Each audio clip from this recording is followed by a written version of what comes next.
بسم اللہ الرحمن الرحیم۔ السلام علیکم ورحمۃ اللہ۔ اسلامک نالج پر مبنی سوال جواب کی ایمان افروز سیریز میں خوش آمدید۔ سوال نمبر 1، حضرت امام حسین رضی اللہ تعالی عنہ کس تاریخ کو کربلا تشریف لائے؟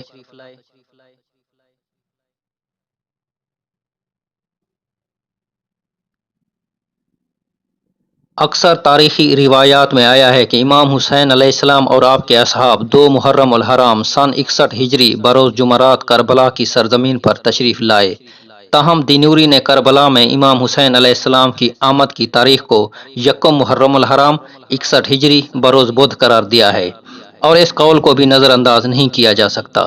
اگر سن عیسوی کی بات کی جائے تو یہ تاریخ 2 اکتوبر 680 عیسوی بنتی ہے۔ سوال نمبر 2، حضرت امام حسین علیہ السلام نے کربلا کا علاقہ کتنی قیمت میں خریدا؟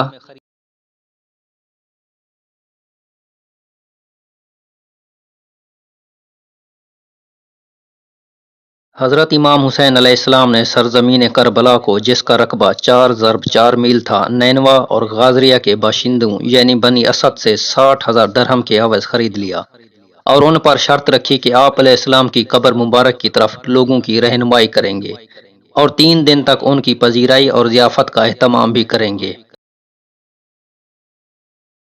سوال نمبر 3، حضرت امام حسین علیہ السلام اور ساتھیوں پر کب پانی بند ہوا؟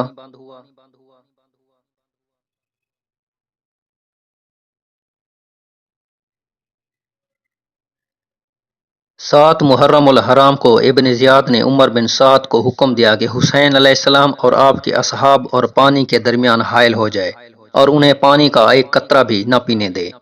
عمر بن سعد نے حضرت امام حسین علیہ السلام کو پیغام بھیجا کہ آپ علیہ السلام اپنے خیمے پانی کے قریب سے اٹھا لیں، اور راستے میں یزیدی فوج کو بٹھا دیا گیا۔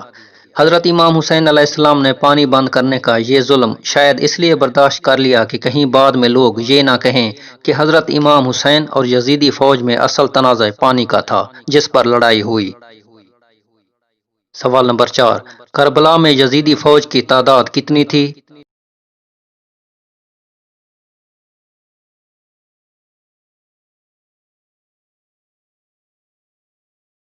امام حسین علیہ السلام کے 72 ساتھیوں کے مقابلے میں مختلف روایات میں یزیدی افواج کی تعداد مختلف بیان ہوئی ہے۔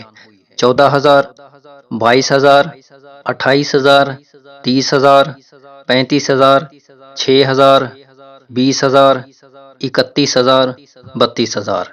اس سلسلے میں قابل اعتماد روایت شیخ طوسی کی ہے، جس نے لشکر یزید کی تعداد 30,000 بیان کی ہے، اور اس کی تصدیق میں شیخ صدوق نے امام سجاد علیہ السلام اور امام صادق علیہ السلام سے منقول روایات کے مطابق عبید اللہ ابن زیاد کے لشکر کی نفری 30,000 بیان کرتے ہیں۔